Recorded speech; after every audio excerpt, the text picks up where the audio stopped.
महते नमो कृष्णाय वेधसे ब्रह्मणे भो नमस्कृत्य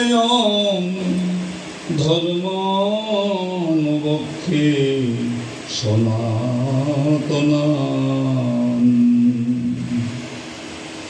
ओं वाञ्छाकल्पतरुभ्यश्च कृपा सिंधु भैवच पतितानां पावनेभ्यो वैष्णवेभ्यो नमो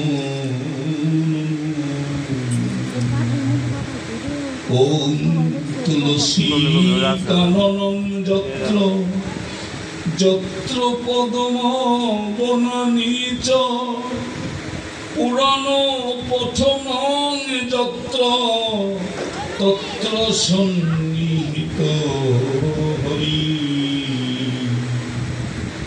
तत्रैव गंगा जमुना च वेणी गोदावरी सरस्वती च सर्वाणि तीर्थानि वसन्ति तत्र यत्राच्युतदार कथा प्रसंग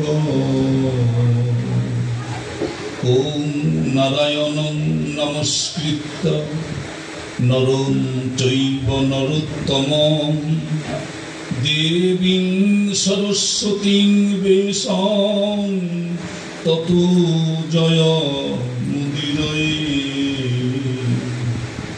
मुखं करोति वाचालं पंगुं लंघयते गिरिं यत्कृपातमहं वन्दे परमानन्द माधवम् ॐ अखण्डमण्डलाकारं व्यक्तं येन चराचरं तत्पदं दर्शितं येन तस्मै श्रीगुरवे नमः। ॐ अज्ञानतिमिरान्धस्य ज्ञानाञ्जनशलाकया चक्षुरुन्मीलितं येन तस्मै श्रीगुरवे नमः। ओं गुरु ब्रह्मा गुरु विष्णु गुरुदेव महेश्वर गुरुरेव परम ब्रह्म तस्मै श्रीगुरवे नमः। गुरु कृपा ही केवलम्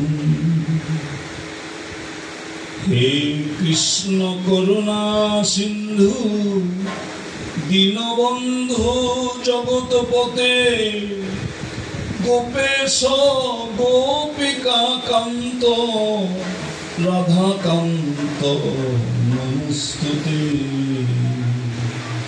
नमो ब्रह्मण्य देवाय गो ब्राह्मण हिताय च जगद्धिताय कृष्णाय गोविंदाय वासुदेवाय नमो जय जय श्री चैतन्य जय नित्यानंद जय अद्वैत चंद्र जय गौर भक्त वृंद जय रूप सनातन भट्ट रघुनाथ श्रीजीव गोपाल भट्ट दास रघुनाथ এই ছয় গোসাইর করি চরণ বন্দন যাহা হইতে বিঘ্ন নাশ অভীষ্ট পূরণ। জয় জয় শ্রী শ্রীমদ ভাগবত প্রীতিরানন্দে হরি হরি বল হরি বল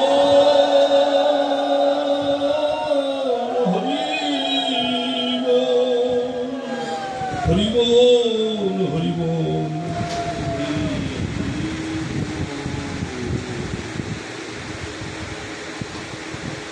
হরে কৃষ্ণ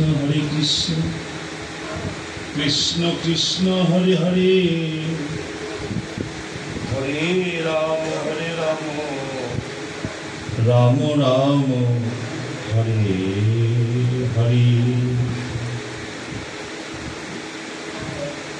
কাশী কাঞ্চি অবন্তিকা মথুরা দ্বারাবতী শ্রীধাম বৃন্দাবন নীলাচল প্রভৃতি তীর্থ পরিভ্রমণ করলে যত পুণ্য অর্জন করা যায়, এমনকি গঙ্গা যমুনা সরস্বতী প্রভৃতি তীর্থ সলিলাবগাহনে যদৃশম পুণ্যম তদৃশ পুণ্যাদপি পুণ্যম। শ্রীমদ্ ভাগবতী কথা শ্রবণে ইহা জানতে পেরে নৈমিষারণ্যে গত বৈগুণ্যে বিস্তৃত পুণ্যে ত্রিভুবন ধন্যে সকল জনমন্যে ষষ্ঠী সহস্র ঋষিগণ শ্রুতা রোমহর্ষণ নন্দন শ্রীমন্নন্দনন্দন শ্রীকৃষ্ণ চরণ পরায়ণ উগ্রশ্রবা শ্রী সুত গোস্বামী মহাশয় বক্তা। এদিকে ব্রহ্ম শাপগ্রস্ত পরম ধর্মিষ্ঠ নিষ্ঠাযুক্ত অনুরত মহারাজ চক্রবর্তী শ্রীমন মহারাজ পরীক্ষিত শ্রীমদ ভাগবত শ্রোতা। আর ভাগবতের প্রথম বক্তা হলেন পরমহংস চূড়ামণি ঋষিকুল মুকুটমণি মহর্ষি দ্বৈপায়ন ভগবান বেদব্যাস তনয় ভাগবত প্রধান শ্রীল শ্রী সুতদেব গোস্বামীর চরণে আমাদের কোটি কোটি প্রণাম। আজকের মহতী ভাগবতী অনুষ্ঠানে উপস্থিত সকল কৃষ্ণ ভক্ত সজ্জন এবং কৃষ্ণ ভক্তিময়ী মাতৃমণ্ডলী, সকল ভক্তের চরণে আমি বিনম্র শ্রদ্ধা নিবেদন করছি।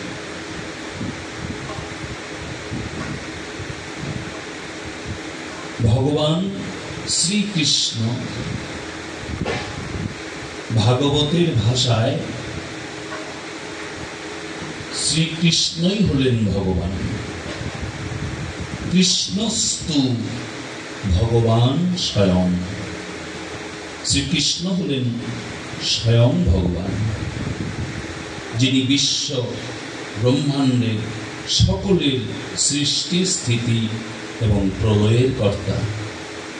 সেই অনাদিরাদি সচ্চিদানন্দময় শ্রী গোবিন্দের পবিত্র লীলা কথাই হল শ্রীমদ্ ভাগবত। মহামুনি শ্রীকৃষ্ণ দ্বৈপায়ন বেদব্যাস এই শ্রীগ্রন্থ প্রণয়ন করেছেন। পরীক্ষিত মহারাজ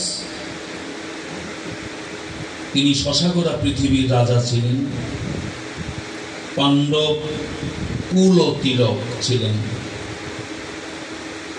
তিনি মৃগয়া করতে গিয়ে ক্রোধবশে ব্রাহ্মণ চরণে অপরাধ করেছিলেন।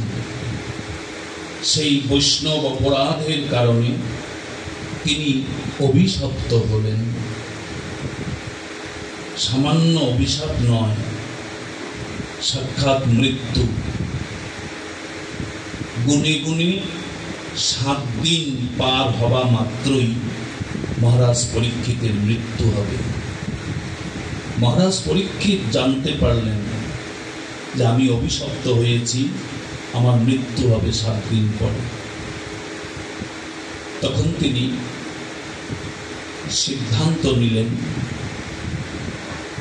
আমার যখন আয়ু শেষ হয়ে এসেছে, তবু তো আমি 7টা দিন হাতে পেয়েছি, আমি গুরুদেবের কাছে যাব।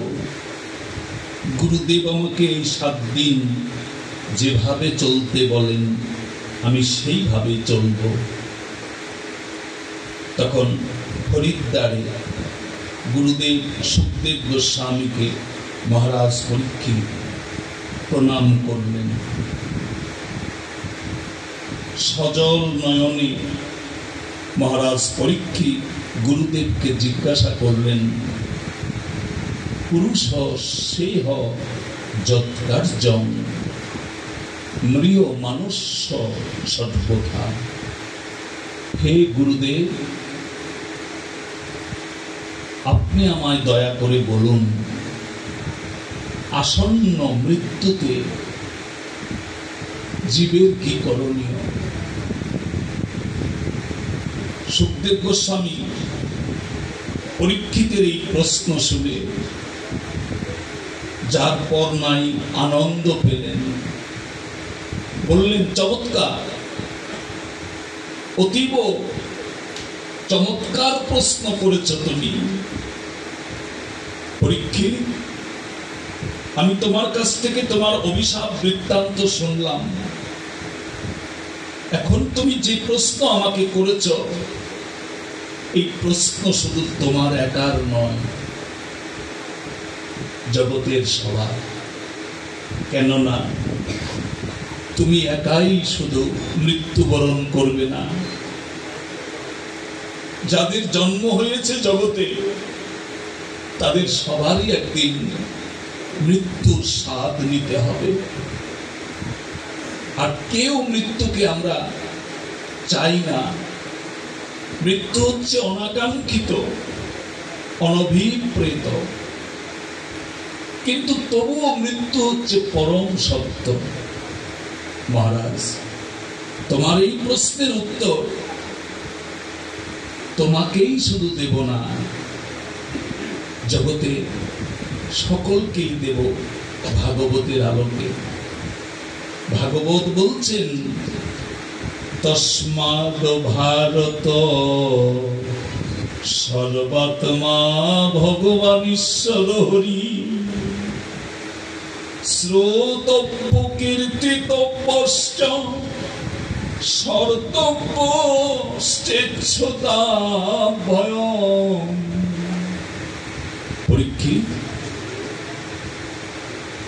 মৃত্যুর জন্য সবারই মনে ভয় আছে। কেননা এই সুন্দর সংসার, বাড়ি ঘর, স্ত্রী স্বামী পুত্র কন্যা বন্ধু বান্ধব সব ছেড়ে এই সংসার থেকে একা একা ওই বৈতরণীর ঘাটে যেতে হয়। উদ্দেশ্যহীন যাত্রা, কোথায় যাব, কি উপায় হবে, কি আমার গতি হবে ইত্যাদি চিন্তায় সবাই ভীত সন্ত্রস্ত। কিন্তু ভাগবত বললেন, মৃত্যু ভয়ের হবে না তার কাছেই যারা মানব কুলে জন্ম নিয়ে ভক্ত সাধু গুরু বৈষ্ণবের কাছে বসে গোবিন্দের অপ্রাকৃত দিব্য নাম শ্রবণ করে ভাগবত কথা কর্ণ কুহরে প্রবেশ করে, তাদের কখনো মৃত্যুতে ভয়ের কোনো লেশ মাত্র হবে না। তুমি ভয় পেও না পরীক্ষিত, আমি তোমাকে অভয় দিচ্ছি। মা বই, তুমি যে 7টা দিন ভগবানের কৃপায় হাতে পেয়েছ, এই 7টা দিন অন্তত একাগ্র মনে এক আসনে বসে ভক্তিযুক্ত চিত্তে গোবিন্দের পবিত্র লীলা কথা ভাগবত শ্রবণ করো। ভাগবত কথা পরম মঙ্গল প্রদায়ক, জগতের সমস্ত অমঙ্গল বিদূরণ করে ভাগবত কথায়।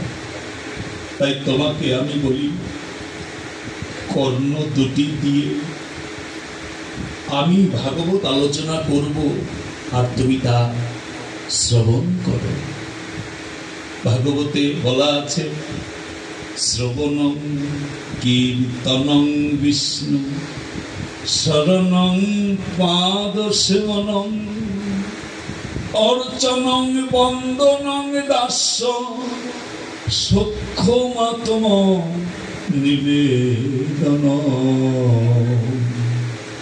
ভাগবত হলো ভগবানের কায় বুহ। ভাগবত হচ্ছে ভগবানের কায় বুহ, তার মানে হলো স্বয়ং ভগবানই ভাগবতে বিরাজমান। ভগবানের যে পবিত্র লীলা, অমৃতময় লীলা, এই লীলার মধ্যে ভগবান বিরাজ করেন।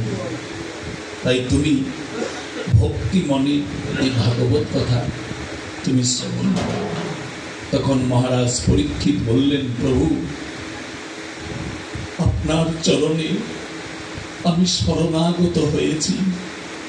আমি জানি গুরুদেব শিষ্যের অন্ধকার দূর করে দেয়, গুরুদেব জড়জগতের সবকিছু ভুলিয়ে গোবিন্দের পথ দেখিয়ে দেয়।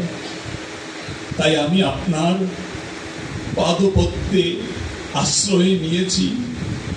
আপনি আপনার মুখ নিঃসৃত গোবিন্দের লীলা কথা আপনি আমাকে শোনান, আমি আকণ্ঠ গোবিন্দ সুধা পান করব।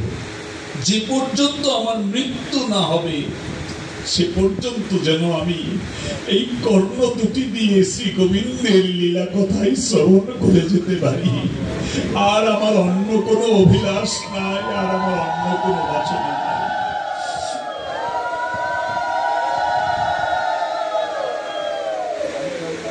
পরীক্ষিতের এই কথাগুলো সুখদেব গোস্বামীকে খুব পুলকিত করলেন।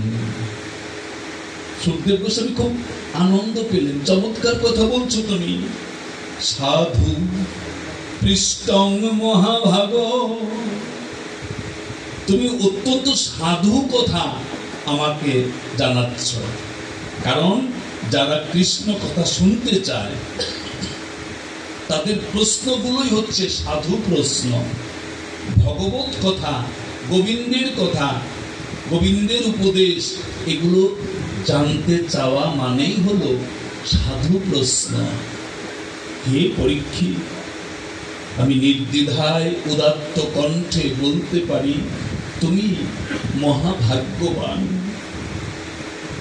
কেননা ভগবানের কথা সবাই বলেও না, ভগবানের কথা সবাই শোনেও না। যারা নিতান্তই ভাবুক, যারা ভাবে এই সংসার আমার না, এই স্ত্রী স্বামী পুত্র কন্যা বন্ধু বান্ধব ঐশ্বর্য বৈভব এগুলো আমার অধিকারে নয়, আমি কেবল পেয়েছি, তাও কিছুদিনের জন্য। এগুলো ছাড়তে হবে আমাকে। সংসার যতই সুন্দর হোক, চকচকে ঝকঝকে হোক, একদিন সব আমার কাছে কাঠ পাথরের মতো হয়ে যাবে। তাই ভগবত কথায় রুচি আসে তাদেরই যারা নিতান্তই ভগবানকে অন্তর দিয়ে ভালোবাসেন। পিবত ভাগবত রসমালয়ং মুহুরহ রসিক ভুবি ভাবুক। অর্থাৎ ভাবুক রসিক যারা, তারাই ভাগবত শুনে, তারাই ভাগবত কথা আলোচনা করে, তারাই ভাগবত আলোচনায় অংশগ্রহণ করে। পরীক্ষিত, তুমি সত্যি ভাবুক, তুমি রসিক। যদি রসিকই না হতে তাহলে রসিকেন্দ্র শিরোমণি শ্রী গোবিন্দ কথায় তোমার কেন এত অভিরুচি হলো? আমি আশীর্বাদ করি তোমার অভিলষিত বস্তু লাভ হোক। তোমার ইচ্ছা হলো যে তুমি ভবপারের সময় গোবিন্দের চরণে পার হতে চাও। যারা ভগবত কথা শ্রবণ করে, গোবিন্দের নাম স্মরণ করে, যারা সাধুগুরু বৈষ্ণবের সঙ্গ করে, তারা মৃত্যুকালে শ্রী গোবিন্দের চরণে অনায়াসে ভবসাগর পার হয়ে যাওয়ার সৌভাগ্য লাভ করে। পরীক্ষিত, তুমি ভাগবত শোনো। সাধুগুরু বৈষ্ণব মহারাজ পরীক্ষিত ভাগবত কথা শোনার জন্য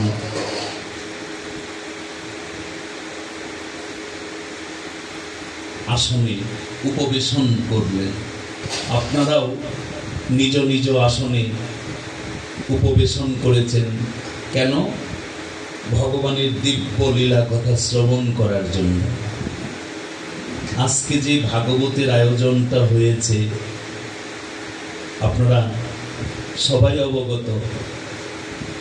অত্যন্ত আনন্দে, অত্যন্ত উল্লাসের ব্যাপার যে আজকে অনিলদার বড় পুত্র, অনিলদার তো 3 ছেলে 1 মেয়ে, অজিত, মানিক, স্বপন, মিনু তার ওনার মেয়ে। তো অনিলদারই ইচ্ছা যে আমি সবাইকে, আমার 3 পুত্র 3 কন্যাকে সুখে দেখতে চাই। বাপ মা সবাই চায়, বাবা মা সবাই চায় যে আমার সন্তান যেন থাকে দুধে ভাতে। তো অনিলদার এই ইচ্ছাটা যেন ক্রমান্বয়ে পরিপূরণ করতেছেন শ্রী গোবিন্দ। যেমন তার পরাকাষ্ঠা, যেমন তার উদাহরণ আজকে অনিলদার বড় ছেলে অর্থাৎ অজিতের যে নবগ্রহ উন্মোচিত হলো। কিভাবে? আজকের যে তারিখটা, দিনটা, আজকের যে তিথিটা, বৎসরে যতগুলো তিথি আছে আমরা অনেক সময় বলে থাকি ভগবানের সব তিথি ভালো, সব সময়ই ভালো, সব দিনই ভালো। যে না, এ কথাও সত্য নয়। ভগবানের সব দিন ভালো ঠিকই, কিন্তু ভালোরও তো আবার ক্যাটাগরি আছে। ভালো কিন্তু 3 প্রকারের ভালো। হ্যাঁ, আমরা ইংরেজিতে পড়াশোনা করেছি যখন, তখন ডিগ্রি বলে একটা শব্দ, গ্রামার আছে। সেই ডিগ্রি 3 প্রকার। একটা হচ্ছে পজিটিভ ডিগ্রি, আরেকটা হচ্ছে কম্পারেটিভ ডিগ্রি, আরেকটা হচ্ছে সুপারলেটিভ ডিগ্রি। তার মানে ভালো, আরো ভালো, আর সবচেয়ে ভালো, এরকম সব কিছুরই 3টা ক্যাটাগরি, গুড, বেটার, বেস্ট, এরকম। তার মানে ভালোরও শেষ নাই, মন্দেরও শেষ নাই। তো এই সর্বশ্রেষ্ঠ যে ভালো তিথি, তার মধ্যে 3টা তিথিকে শাস্ত্র নির্দেশ করেছেন। এই 3টা তিথি হচ্ছে, 4টা তিথি হচ্ছে সর্বোত্তম। এক নম্বর হচ্ছে রাস পূর্ণিমা, 2 হচ্ছে দোল পূর্ণিমা, 3 হচ্ছে রথযাত্রা, আর চতুর্থ হচ্ছে অক্ষয় তৃতীয়া। যে তৃতীয়ার কোনো ক্ষয় নাই সেটি হচ্ছে অক্ষয়। সেই অক্ষয় তৃতীয়া তিথি আজকে অতিক্রম করতে চলেছে এবং শাস্ত্রে এও নির্দেশ আছে যে শুভ কর্ম করতে হলে শুভ তিথি দেখে করতে হয়। তো পঞ্জিকাতে নির্দিষ্ট তিথি থাকে, আবার পঞ্জিকাতে এমন কথাও বৈষ্ণবদের দ্বারা উল্লেখ করা আছে যে অক্ষয় তৃতীয়া তিথিতে যদি কোনো পুণ্য কর্মের উল্লেখ নাও থাকে, নির্দ্বিধায় সেই অক্ষয় তৃতীয়াতে সকল পুণ্য কর্ম করা যায়। অজিত এবং নীলিমা এবং অনিলদা আমাকে জিজ্ঞাসা করেছে যে এই যে নতুন গৃহটা হলো কবে উদ্বোধন করা যায়, কবে গৃহ প্রবেশ করা যায়। আমি বললাম যে দেখেন, সবচাইতে ভালো রাস পূর্ণিমা, সেটা তো একটু লেট করে হবে, অর্থাৎ কার্তিক মাস, অগ্রহায়ণ মাস। দোল পূর্ণিমা, গৌর পূর্ণিমা চলে গেল ফাল্গুনে। তারপর রথযাত্রাও, জগন্নাথ দেবের রথযাত্রাও, সেটাও আষাঢ় মাসে। আর সামনে যেহেতু আরেকটা সুন্দর তিথি আছে অক্ষয় তৃতীয়া, সেই দিনটাই নির্ধারিত হোক। তখন আবার নীলিমা আমাকে বললো যে বাবা, তাহলে আপনার কথাই থাকবে, কিন্তু আপনি কিন্তু আমাদের একটা কথা রাখবেন। কি? সেই তিথিতে ভাগবত পরিবেশন করবেন। আমি প্রথমে একটু ইতস্তত করলাম যে এই বাড়িতে যদি গৃহপ্রবেশের কাজ করো, অনেক ঝামেলা, অনেক পরিশ্রম, এরপরে আবার ভাগবতের আয়োজন করতে গেলে কিন্তু অনেক সমস্যা, কারণ কষ্ট কিন্তু প্রচুর। তখন ওরা বললো যে আমার সমস্ত কষ্ট সহ্য করার শক্তি গোবিন্দ আমাদের দেবে, আপনি আশীর্বাদ করবেন, আমরা তবু ভাগবতের আয়োজনের ব্যবস্থা করব। তা আমি তাদেরকে কথা দিলাম। তা আমি আবার আজকে ছিলাম মাদারীপুর জেলা, আমি গত বুধবার চলে গেছি। আজকে সেখানে থাকারও কথা ছিল অন্যান্য কারণে, কিন্তু ওদের কথার প্রেক্ষিতে আমি আর থাকতে পারলাম না, চলেই আসছি। কিন্তু মাদারীপুর গিয়ে গতকালকে আমি খুব অসুস্থ হয়ে পড়েছিলাম, মানে একটা সারাটা দিন আমি বিছানা সজ্জার মতো হয়ে পড়েছিলাম। তো ঠাকুরের কি কৃপা, আজকে বানিয়াজুড়িতে আপনাদের মতো সাধুগুরু বৈষ্ণবের চরণের ধূলি পাবো বলেই বুঝি গোবিন্দ আমাকে সুস্থ করে দিয়েছেন, অনেকটাই ভালো হয়ে গেছি। তো সেই ক্ষেত্রে ভাগবত পরিবেশন করবো এবং সংক্ষেপে করবো, এই কারণে বললাম যে শরীরটা খুব একটা সুবিধার না। তারপরেও আপনাদের আশীর্বাদে, শুভকামনায়, ভাগবতের কৃপায় আমি সুস্থই মনে করছি। তো যেহেতু নবগৃহ উন্মোচন আজকে হলো এবং গৃহ প্রবেশের যে আনুষ্ঠানিকতা, নারায়ণ পূজা এবং ব্রাহ্মণ, খুব অত্যন্ত সুন্দর একজন ভালো ব্রাহ্মণ বলতে গেলে আমাদের সমাজে তো একেবারে অভাব। তারপরেও কারণ আমিও জানি যে ব্রাহ্মণ পূজা করেছেন অত্যন্ত ভালো পূজারী, মন্ত্র উচ্চারণ থেকে শুরু করে ওনার যে আনুষ্ঠানিক যে কাজগুলো অত্যন্ত সুন্দর করে আমি নিজের চোখে দেখেছি ওনার পূজা এর আগে। এবং এখন যেহেতু পাঠ, মধ্যাহ্নে একটু প্রসাদ বিতরণের ব্যবস্থাও ছিল, আবার পাঠের পরেও প্রসাদ বিতরণের ব্যবস্থা আছে। সাধুগুরু বৈষ্ণব, আমরা ভাগবতের একটা প্রাসঙ্গিক লীলা সংক্ষেপে আলোচনা করব। সেই লীলা প্রসঙ্গটার নাম হলো, আপনারা সেই লীলা প্রসঙ্গটা খুব ভালো করে জানেন, তা হলো সুদামা ব্রাহ্মণকে গোবিন্দের কৃপা যে করেছিলেন, সেই প্রসঙ্গটাই আজকে সংক্ষেপে আলোচনা করব। পত্রং পুষ্পং ফলং তোয়ং যমে ভক্তা প্রযোৎসতি তদেহং ভক্তপরিতমস্নামি প্রযুতাৎ মন, অর্থাৎ সুদামা ব্রাহ্মণ গোবিন্দের প্রিয় সখা ছিলেন। ছিলেন কেন বললাম, অর্থাৎ শৈশবকালে আমাদের কিছু বন্ধু থাকে, আবার যখন আমাদের যৌবনকাল হয় তখন কিছু বন্ধু হয়, আবার যখন বৃদ্ধকাল আসে তখন মানুষের কিছু বন্ধু হয়। সেই শৈশবকালের বন্ধু অনেক সময় আমরা হারিয়ে ফেলি। আমরা কর্মস্থলে ঢাকায় যাই, গ্রামের বাড়িতে ছোটবেলার বন্ধু আছে, ঢাকায় থাকার পরে ঢাকায় কিছু বন্ধু হয়, আবার ঢাকার থেকে যখন আবার বাড়িতে আসি বৃদ্ধকাল তখন আবার কিছু সমবয়স্ক সমমনা বন্ধু হয়। তো ভগবান শ্রীকৃষ্ণ যখন তিনি গোকুল বৃন্দাবন থেকে মথুরায় এসেছিলেন, সেই মথুরায় থাকাকালীন গোবিন্দের একজন প্রিয় বন্ধু ছিলেন, তিনি হলেন সুদামা ব্রাহ্মণ, জাতিতে ব্রাহ্মণ। আর শ্রী গোবিন্দ হচ্ছে জাতিতে গোপ, কিন্তু গোবিন্দ জাত কুলাদি বিচার করেন না বন্ধুত্বের জন্য। আমাদের সমাজেও কিন্তু দেখতে পাই, আমরা যখন যাদের সঙ্গে বন্ধুত্ব করি সে ছোট বয়সে না বড় বয়সে সেটাও দেখি না, সে ব্রাহ্মণ ক্ষত্রিয় বৈশ্য দেখি না, সে ধনী না গরিব সেটাও কিন্তু দেখি না। মনে মনে যার সঙ্গে মিল হয় তার সঙ্গে কিন্তু বন্ধুত্ব হয়। মনের অমিল থাকলে, কাছাকাছি থাকলেও বন্ধুত্ব হয়, আবার মনের মিল থাকলে অনেক দূরে বাস করে তার সঙ্গে আমার একটা মিল হয়ে যায়, ভালোবাসা হয়ে যায়, সম্পর্ক হয়ে যায়। শ্রী গোবিন্দ সুদামাকে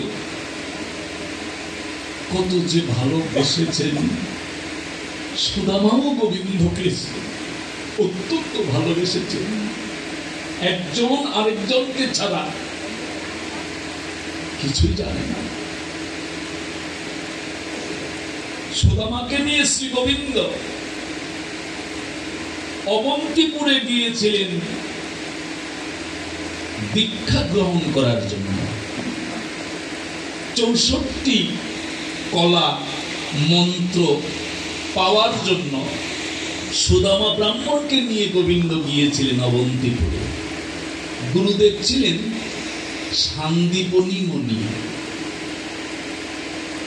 কৃষ্ণ সুদামাকে বলেছিলেন, সুদামা ভাই একটা প্রস্তাব দেই তোমাকে, তোমার কেমন লাগবে আমি জানি না। সুদামা বলছেন, বলো সখা কি প্রস্তাব। শ্রী গোবিন্দ বললেন যে আমরা তো এখনো বয়সে নবীন, দীক্ষিত হওয়া দরকার, আমাদের অনেক জ্ঞান শিক্ষার অভাব আছে, আর জ্ঞান শিক্ষা বুদ্ধি এগুলো গুরু ছাড়া নেওয়া ঠিক নয়। শাস্ত্রেও কিন্তু মন্ত্র উল্লেখ করা আছে, গ্রন্থেও অনেক দীক্ষা মন্ত্র আছে, শিক্ষার মন্ত্রের কথা উল্লেখ আছে, কিন্তু শাস্ত্র গ্রন্থের থেকে নেওয়ার চাইতে গুরুদেব তৈরি করে তার কাছ থেকে নেওয়া হচ্ছে সনাতন ধর্মের বিশাল নির্দেশনা। সুদামা, আমাদের 64 কলা জ্ঞান অর্জন করার জন্য দীক্ষিত হতে যাব অবন্তিপুরে, তুমি কি বলো? সুদামা তখন বললেন, সখা তোমার ইচ্ছার বিরুদ্ধে জগতে কি কেউ চলতে পারে? তুমি যা ইচ্ছে করো জগতের সেই কর্মটাই সাধিত হয়, তোমার ইচ্ছা ব্যতীত কোনো কিছুই হয় না। এই যে আজকে নতুন গৃহ, কেউ বলতে পারবে না এই বাড়ির লোক যে আমরা করেছি, আমাদের ক্ষমতায় করেছি, আমরা পেরেছি বলে করেছি, যে না, সমস্ত কিছু উৎস হলেন ভগবান শ্রীকৃষ্ণ। শ্রীকৃষ্ণের ইচ্ছা হয়েছে বলেই এদের ইচ্ছা মিলিত হয়ে এই সুন্দর কাজটা সুসম্পন্ন হয়েছে। সুদামা বললেন, সখা, তাহলে চলো। অবন্তিপুরে শ্রী গোবিন্দ সুদামাকে নিয়ে গুরুগৃহে গিয়ে 64 দিন ছিলেন। 64 দিনে 64 কলা বিদ্যা শিক্ষা করে আবার তারা মথুরায় এসেছিলেন। একটা সময় এলো দ্বারকায় গোবিন্দকে খুব যাওয়া প্রয়োজন। গোবিন্দ অনুভব করলেন যে বৃন্দাবনে থাকলাম, মথুরাতে থাকলাম, আমার তো দ্বারকা লীলাও করতে হবে। তাই আবশ্যক কারণে শ্রী গোবিন্দ দ্বারকায় গেলেন। সেখানে তিনি রাজা হলেন। কেননা তিনি যদি কর্ণধার না হতেন তাহলে দ্বারকা রক্ষা করা যেত না। দ্বারকায় রাজা হলেন, আর সুদামা ব্রাহ্মণ মথুরাতেই থাকলেন। সুদামা জানেন আমি যার সখা, সেই শ্রী গোবিন্দ তো আমাদের মতো সাধারণ মানুষ নয়। তিনি মনুষ্য মূর্তিতে জগতে এসেছেন বটে, অথচ তিনি হচ্ছেন গূঢ় কপট মানুষ। ভাগবত বলছেন গূঢ় কপট মানুষ, অর্থাৎ ভগবান হচ্ছেন গূঢ় কপট মানুষ। অর্থাৎ মানুষের মতো মূর্তি, আসলে তিনি মানুষ নন। কেন? মানুষ রূপেই ভগবান অবতার নিয়েছিলেন দাপরে, মানুষ রূপে। আসলে তিনি মানুষ নন। এ কথা জানেন কে? জহরেই তো জহর চিনে। সুদামা ব্রাহ্মণ জানেন যে আমার বাল্য সখা শ্রী গোবিন্দ তিনি কার্যান্তরে বিভিন্ন জায়গাতেই পরিভ্রমণ করেন। আজকে তিনি আছেন দ্বারকায়। সময় অতিক্রম হচ্ছে, দ্বারকার রাজ সিংহাসন অধিষ্ঠিত হয়ে শ্রী গোবিন্দ দ্বারকাকে সুন্দর করে সাজালেন। এদিকে বয়সও হয়ে গেছে সুদামা। তিনি মনে মনে ভাবলেন সংসার জীবন পরিপালন করে যদি আমি হরি ভজন করি, সেটাই হবে সবচাইতে উত্তম ভজন। শাস্ত্রে সংসার ধর্মকে গুরুত্ব দেওয়া হয়েছে। এই যে আমরা কিন্তু সবাই সংসারী জীব। কেউ আমরা সন্ন্যাসী না, কেউ আমরা যাযাবর না, কেউ আমরা বানপ্রস্থী না। আমরা সবাই সংসারী। কেউ আমরা সংসারের বাবা, কেউ আমরা মা, কেউ আমরা স্ত্রী, কেউ আমরা স্বামী, কেউ পুত্র, কেউ কন্যা, কেউ ভাই, কেউ বোন। এই সব মিলিয়ে হচ্ছে আমাদের সংসার। সুদামা বিবাহ করলেন, গার্হস্থ্য জীবন প্রতিপালন করছেন। কিন্তু সুদামা কৃষ্ণের সঙ্গে থাকতে থাকতে এতটাই হরিভক্তি পরায়ণ হয়ে গেছেন যে তার বিষয় সংসারের প্রতি কোনো তৃষ্ণা নাই। সর্বদাই হরে কৃষ্ণ কৃষ্ণ কৃষ্ণ হরে হরে, হরে রাম রাম রাম হরে হরে, এই মন্ত্র সর্বদা জপ করেন। শুধু একা নন, সুদামা এবং তার পত্নী সহধর্মিনী উভয়ে, তারা স্বামী স্ত্রী মিলে সারাটা দিনই বলতে হয় হরিভজনে মগ্ন থাকেন। সাধুগুরু বৈষ্ণব হরিভজনে মগ্ন থাকলে বিষয় আশয়ের প্রতি তাদের কোনো লোভ লালসা থাকে না।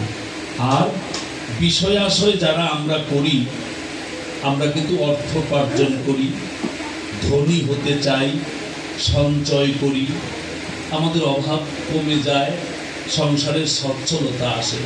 কিন্তু এটা আসে ঠিকই, কিন্তু ওদিকে গোবিন্দ ভজনে কিন্তু আমাদের সময় দেওয়াটা কম হয়ে যায়।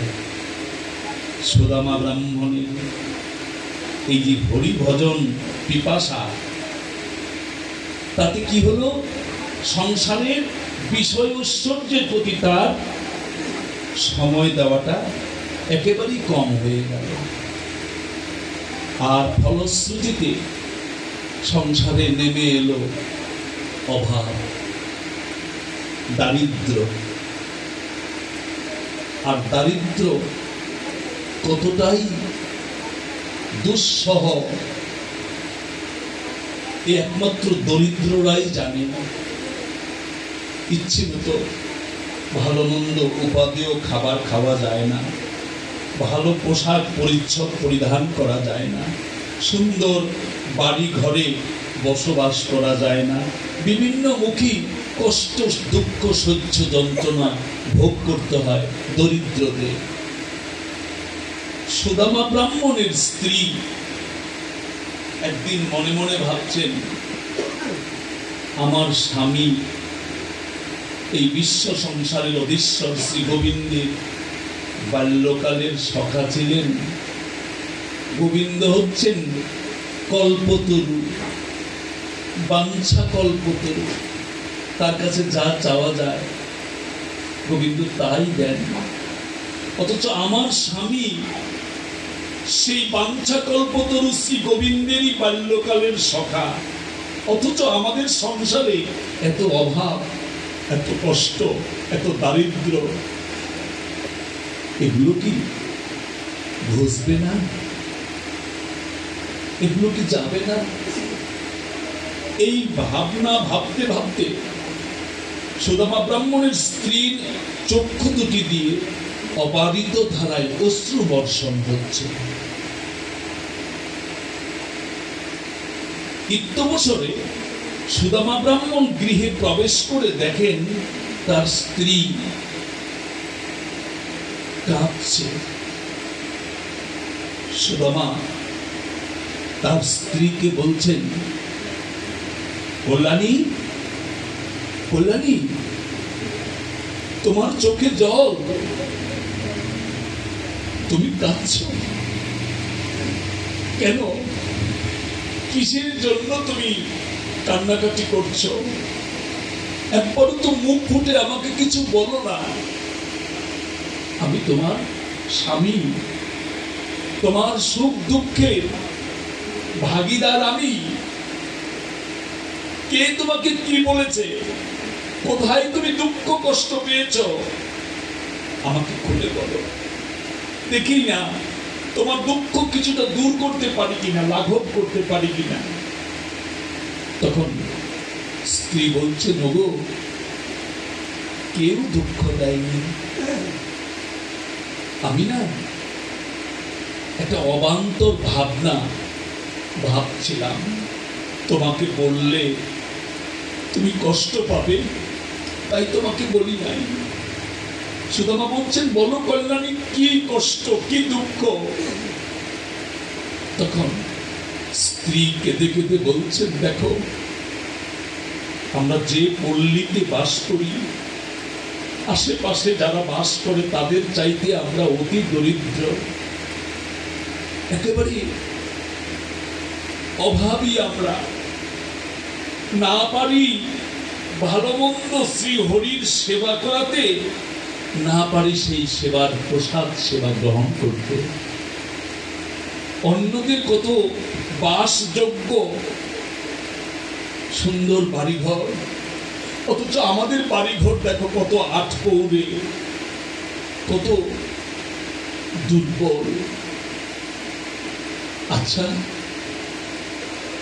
তোমার যিনি বাল্য সখা ছিলেন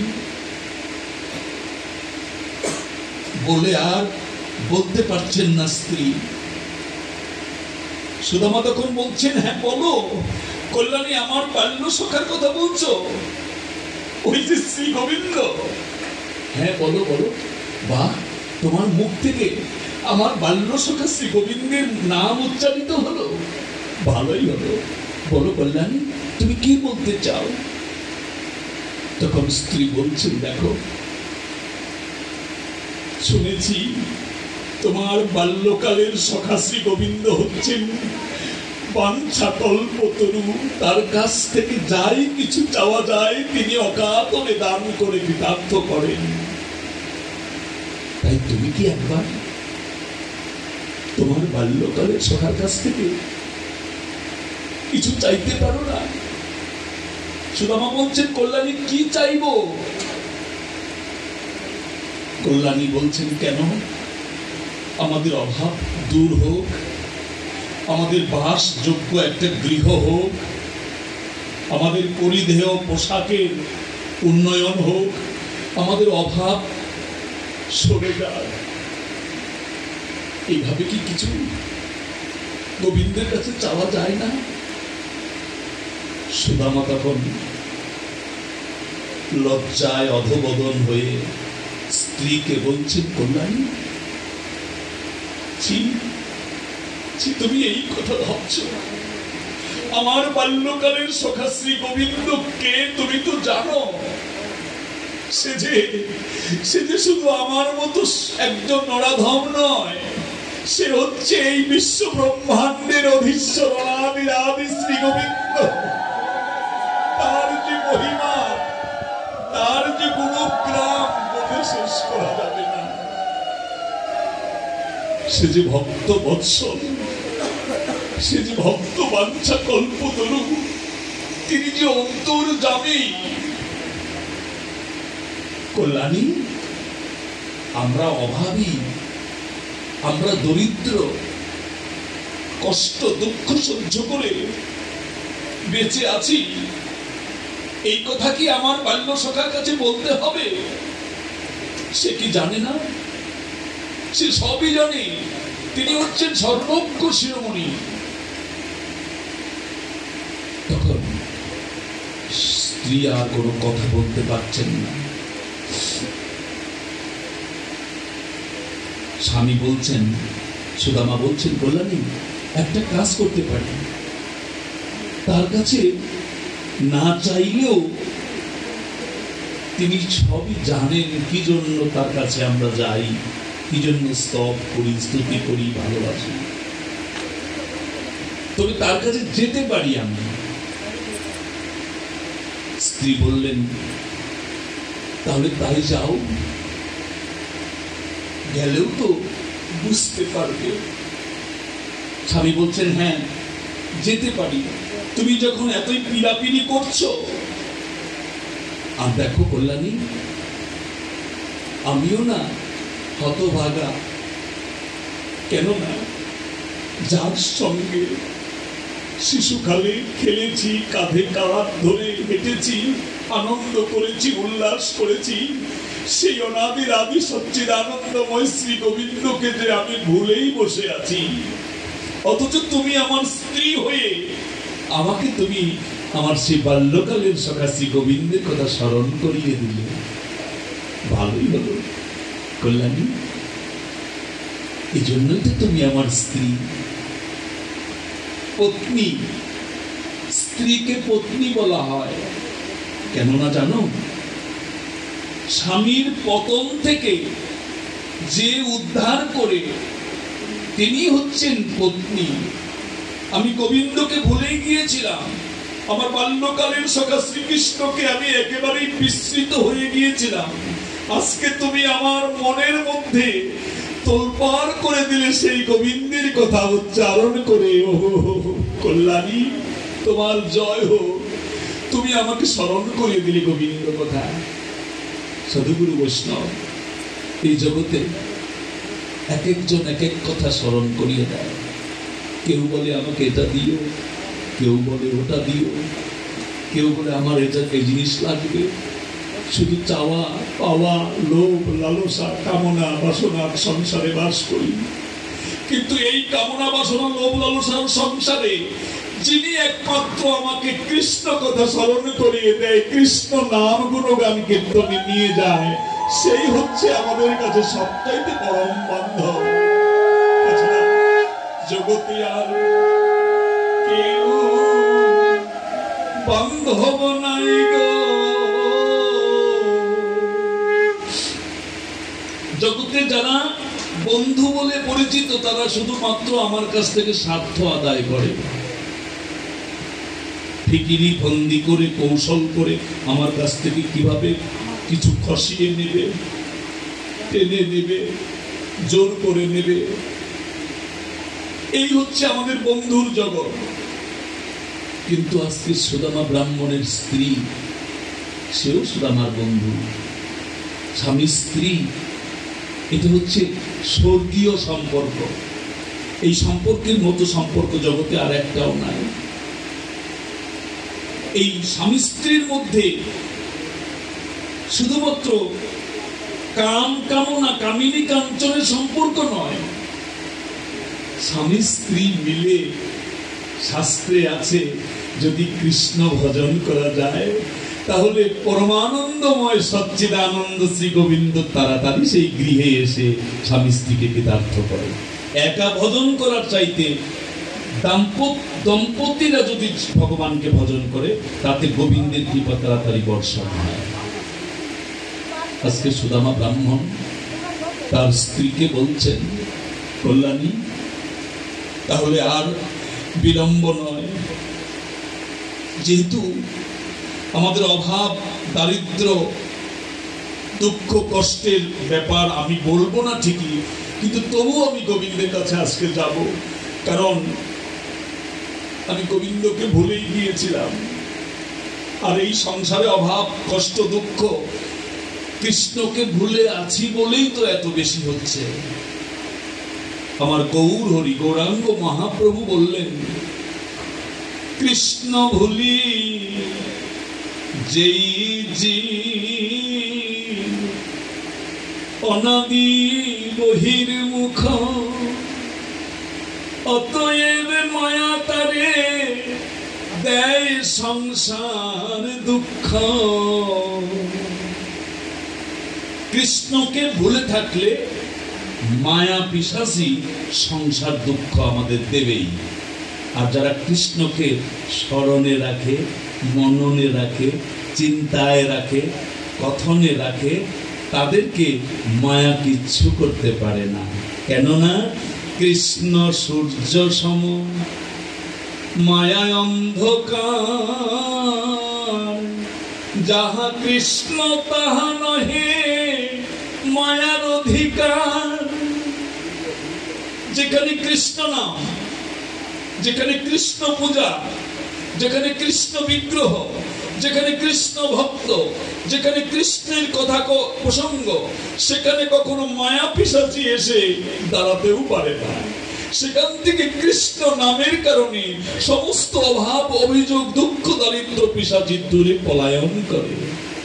তাই আমার ভাগবত বললেন, কলিজি একবার কৃষ্ণ কথা কহ, একবার কৃষ্ণ কথা লহ, একবার কৃষ্ণ নাম বদন ভরে, হা কৃষ্ণ হা গোবিন্দ বলে তাকে প্রাণ ভরে ডাক।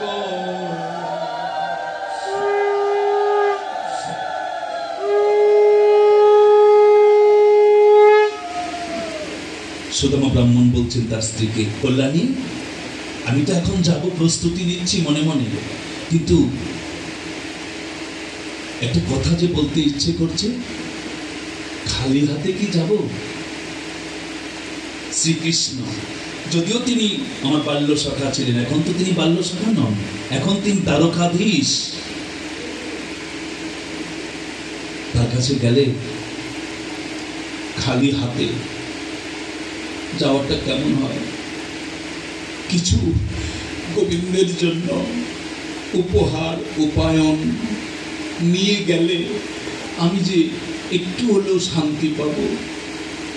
স্ত্রী বলছেন, কি নেবে গো? আমাদের ঘরে কি এমন কিছু আছে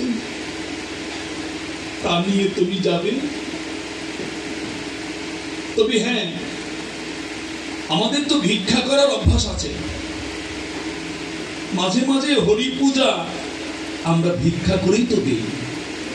আর তুমিও তো যাচ্ছ সেই শ্রী হরির কাছেই, কেননা যিনি হরি তিনি তো শ্রীকৃষ্ণ, তিনি তো রঘুপতি, তিনি তো গৌর হরি। যুগে যুগে তার বিভিন্ন নাম, তত্ত্ব তো বিভিন্ন নয়। একই ভগবান, সত্যে যিনি শ্রীহরি, দাপরে তিনি কৃষ্ণ, ত্রেতায় তিনি রঘুপতি, আর কলিতে তিনি শ্রী গৌর হরি। তাহলে শোনো, একটু দেখি না, ভিক্ষা করেও তো কিছু পেতে পারি। সুদামা ব্রাহ্মণের স্ত্রী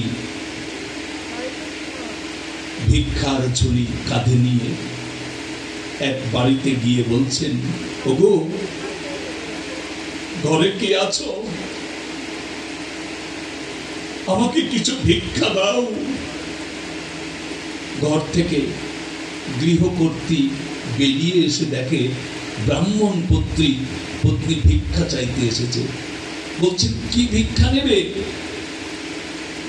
আমার স্বামী দ্বারকায় যাবে কৃষ্ণ দর্শনে, খালি হাতে কি করে যায়? আমিও তো ঘর থেকে কিছু দিতেও পারছি না, যদি তোমরা কিছু পারো আমাকে ভিক্ষা দাও। তখন গৃহকর্ত্রী বলছেন, দেখো, আমাদেরও কি দুর্ভাগ্য, আজকে ভিক্ষা কি দেব, আমাদেরও ঘরে তেমন কিছু নাই। অনেক অনুসন্ধান করে দেখতে পেলেন যে বয়মের নিচে কিছু চিরার খুদ আছে, অনেকদিন আগে সেগুলো শেষ হয়ে গেছে, কিছু চিরার খুদ আছে। সেই গৃহকর্ত্রী সেই চিরার খুদগুলো এনে ব্রাহ্মণ পত্নীকে বলছেন, ওগো, যদি মনে কিছু না করো তাহলে এগুলোই দিতে পারি, আর আমার কিছুই দেবার না। উপায়ন্তর না পেয়ে সুদামা পত্নী সেই চিরার খুদগুলোই আনলেন, এনে স্বামীর কাছে দাঁড়িয়ে ঝরঝর করে কেঁদে কেঁদে বলছেন, ওগো, আজ বুঝি আমাদের ভাগ্য ভালো না, গোবিন্দ দর্শনে যাবে কিন্তু তেমন ভিক্ষাও পেলাম না আজকে। সুদামা বলছেন, কল্যাণী, কেঁদো না, যা পেয়েছো তাই নিয়ে যাই। আমার গোবিন্দ তো কাঙ্গাল বটে, কিন্তু ঐশ্বর্যের কাঙ্গাল তো নয়। আমার গোবিন্দ হচ্ছেন প্রেম এবং ভক্তির কাঙ্গাল। একবার যদি তাকে ভক্তি ভরে স্মরণ করা যায় তবেই তো তিনি আনন্দে পুলকিত হয়। ব্রাহ্মণ পত্নী স্বামীর উত্তরীয়রা চলে ওই চিরাদ খুদগুলি বেঁধে দিয়ে বলছে, গিয়ে তুমি আমার কথাও তোমার বাল্য সখার কাছে দয়া করে বলিও। সুদামা ব্রাহ্মণ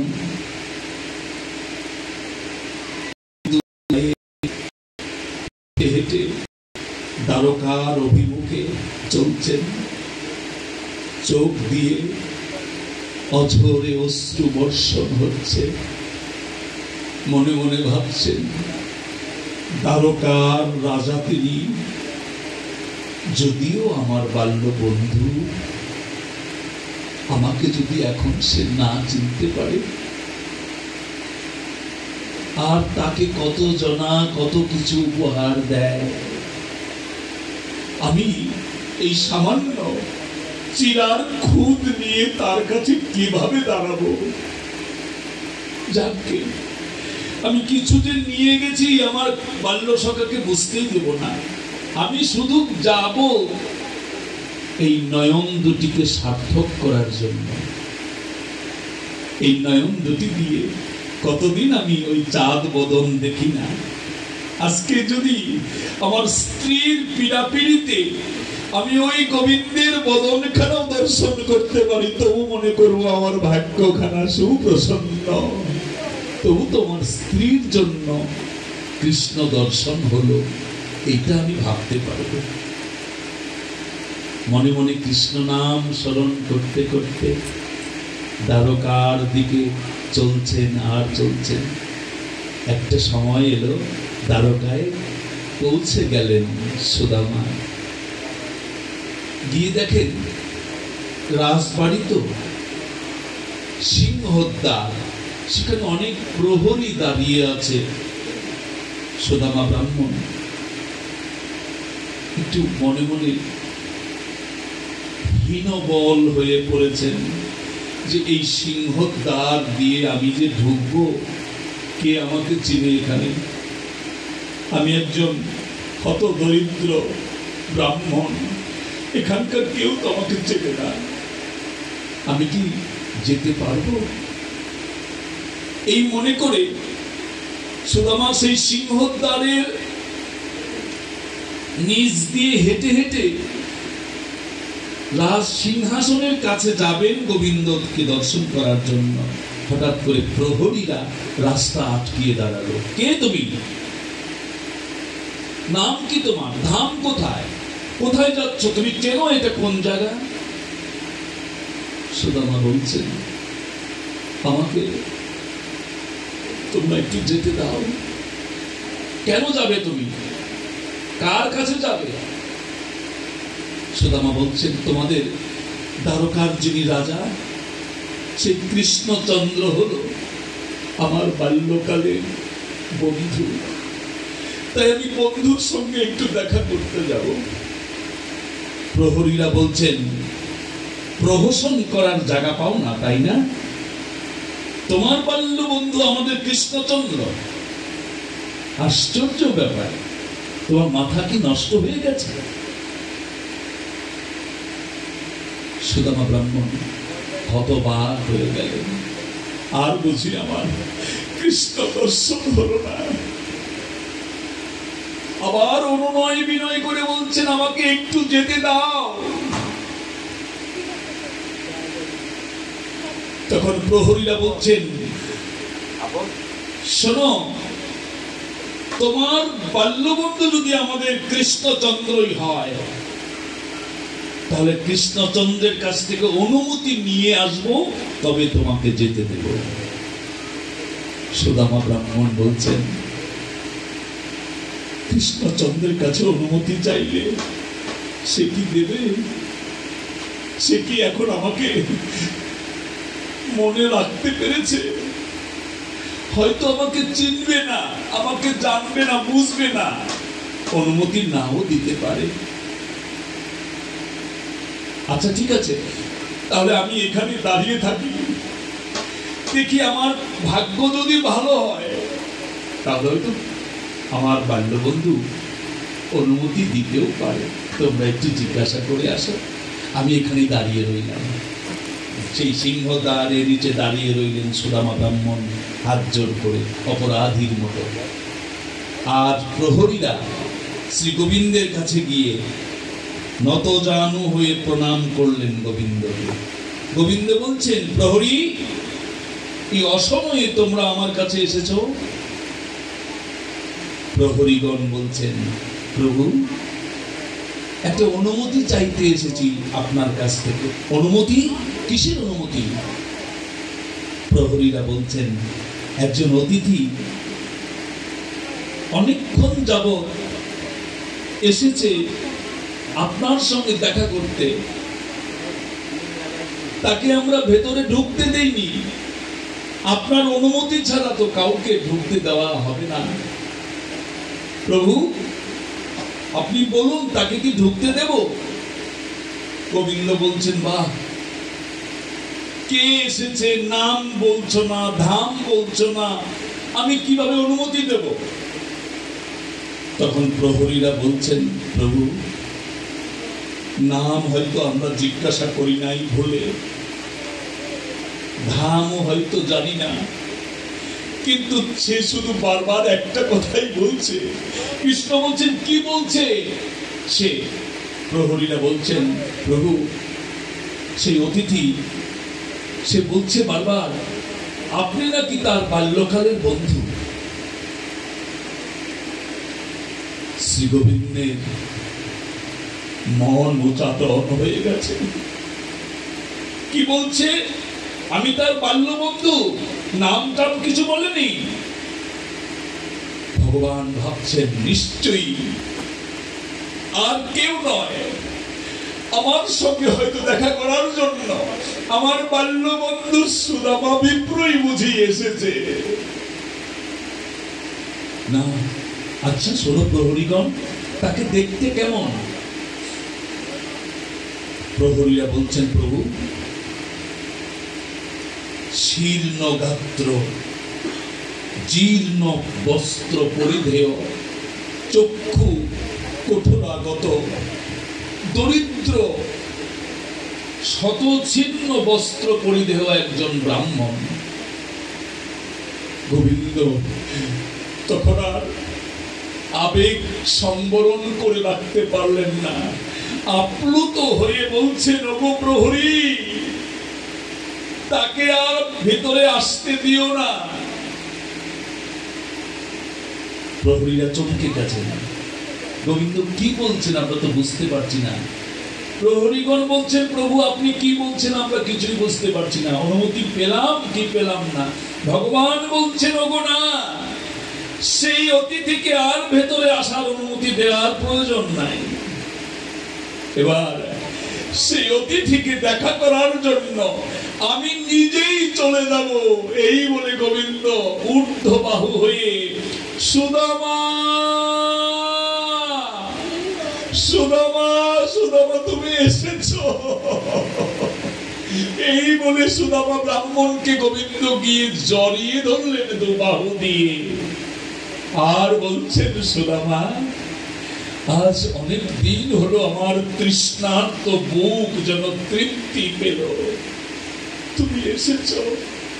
সুদামা হতভম্ব হয়ে গেছেন, এ কি, আমার বাল্যসখা শ্রী গোবিন্দ আমাকে এসে আলিঙ্গন করছে, সিংহাসন থেকে নেমে এসেছে। গোবিন্দ, আমার কথা তোমার মনে আছে? আমাকে তো তুমি বলে যাওনি। আমি হচ্ছি হতদরিদ্র, আমি হচ্ছি ভিখারি তুল্য একজন ব্রাহ্মণ। আজ তুমি আমাকে যে সেই আগের মতোই স্মরণ করে রেখেছো গোবিন্দ, আমি যে ভাবতে পারি না। ভগবান বলছেন, ভক্ত তনন্নয়া সক্য অহম এবং বিধর্জনা জ্ঞাতং দ্রষ্টুম চ তত্ত্বেন প্রবেষ্টুম চ পরন্তপ। ভগবান বলছেন, ওহে, জগতের সবাইকে ভুলে যেতে পারি, সবাইকে অবজ্ঞা করতে পারি, সবাইকে উপেক্ষা করতে পারি, কিন্তু পারি না শুধুমাত্র আমার প্রাণ প্রিয় ভক্তকে। ভক্ত আমার পিতা মাতা, ভক্ত আমার গুরু, ওই ভক্ত আমার নাম রেখেছে বাঞ্ছা কল্পতরু। আমি যে ভক্তকে কখনো ভুলতে নারি, আমি যে ভক্তকে কখনো বিস্মৃত হতে না পারি, যারা বদন ভরে সদাই বলে হরি হরি, বদন ভরে যারা বলে হরি হরি।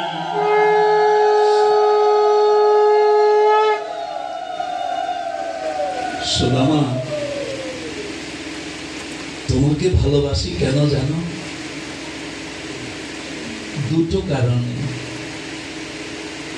এক হচ্ছে তোমার গুরু ভক্তি দেখে, আর দ্বিতীয় হচ্ছে তোমার আমার প্রতি ভালোবাসা দেখে। সাধুগুরু বৈষ্ণব গুরু ভক্তির কথা ভগবান শ্রীকৃষ্ণ উল্লেখ করলেন, কেননা সুদামা শ্রী গোবিন্দের সঙ্গে যখন অবন্তিপুরে গিয়েছিলেন, সেই অবন্তিপুরে গিয়ে যখন গুরু পত্নী কৃষ্ণ এবং সুদামাকে বলেছিলেন, কৃষ্ণ তোমাদের যে সেবা করাবো, আজকে তো রান্না করার মতো লাকড়ি নাই, বাবা তোমরা কি একটু লাকড়ি সংগ্রহ করে আনতে পারবে? কৃষ্ণ এবং সুদামা বলেছিলেন, অবশ্যই পারবো মা, আপনি অনুমতি দিন, আমি লাকড়ি আমরা দুই ভাই নিয়ে আসবো। বনে গিয়ে অনেক লাকড়ি গাছ থেকে পেরে পেরে একখানে করেছিলেন কৃষ্ণ এবং বলরাম, কৃষ্ণ এবং সুদামা। যখন লাকড়িগুলো একখানে করা হলো, ঠিক ওই মুহূর্তে আকাশে মেঘের ঘনঘটা, হঠাৎ করে ঘূর্ণিবার্তা, ঝড়, প্রচন্ড বৃষ্টি, চারিদিক অন্ধকার হয়ে গেল। বনের মধ্যে যেন অন্ধকার নেমে এসেছে, রাত হয়ে গেছে। দিক বিদিক কোনো দিকেই তাকিয়ে দেখা যায় না। কৃষ্ণ তখন সুদামাকে বললেন, সুদামা, এ কি ঘোর অন্ধকার হয়ে গেল, এরপরে তো সন্ধ্যা নামবে, আর এই বনের মধ্যে আমরা আজকে নতুন এসেছি, আমরা এই বন থেকে বেরোবো কি করে? সুদামা বলছেন, কৃষ্ণ, এই বনের মধ্যে থাকা ছাড়াও তো উপায় নাই। কৃষ্ণ বলছেন, এই দুর্গম বনে থাকলে রাত্রে হয়তো আমাদের কোনো বিপদের আশঙ্কাও তো আছে। সুদামা বলছেন, কৃষ্ণ, তুমি যেখানে আছো সেখানে কি আর কোনো বিপদ হবার সম্ভাবনা আছে? কৃষ্ণ যেখানে, সেখানে তো সমস্ত বিপদ আপনি দূর হয়ে যায়। কৃষ্ণ বলছেন, না সুদামা, তুমি আমার সঙ্গে রসিকতা করো না, আমরা তো দুইজনেই গুরুদেবের সেবক। এইভাবে কথোপকথন করছিলেন বনের মধ্যে কৃষ্ণ সুদামা। ঠিক সেই সময় সন্ধ্যাবেলায় গুরুদেব বাড়িতে এসে তার স্ত্রীকে বলছেন, ওগো, আমাদের দুই শিষ্য গেল কোথায়? গুরুপত্নী বলছেন, হ্যাঁ, আমি তো ওদের দুইজনকে লাকড়ি আনতে বলেছিলাম, সেই বিকালের দিকে লাকড়ি আনতে গেল, আর তো ফেলে নাই। গুরুদেব বলছেন, ওগো, একই সর্বনাশ হয়ে গেল, তুমি ওই দুটি ছেলেকে পাঠিয়ে দিয়েছো কেন বনে? ওরা কে জানো? গুরুপত্নী বলছেন, না, ওরা যে আমাদের শিষ্য এইটুকুই জানি। শান্তিপনি উনি বলছেন, না গো, ওরা কিন্তু আমাদের শিষ্য নয়, ওরা অভিনয় করার জন্য আমাদের কাছে এসেছে শিষ্য সেজে। ওরা হচ্ছে অখিল বিশ্ব ব্রহ্মাণ্ডের অধীশ্বর নন্দনন্দন শ্রী গোবিন্দ, যিনি আমাদের সকল কিছুর কারণ। ঈশ্বর পরম কৃষ্ণ সচ্চিদানন্দ বিগ্রহ অনাদিরাদি গোবিন্দ সর্ব কারণ কারণ।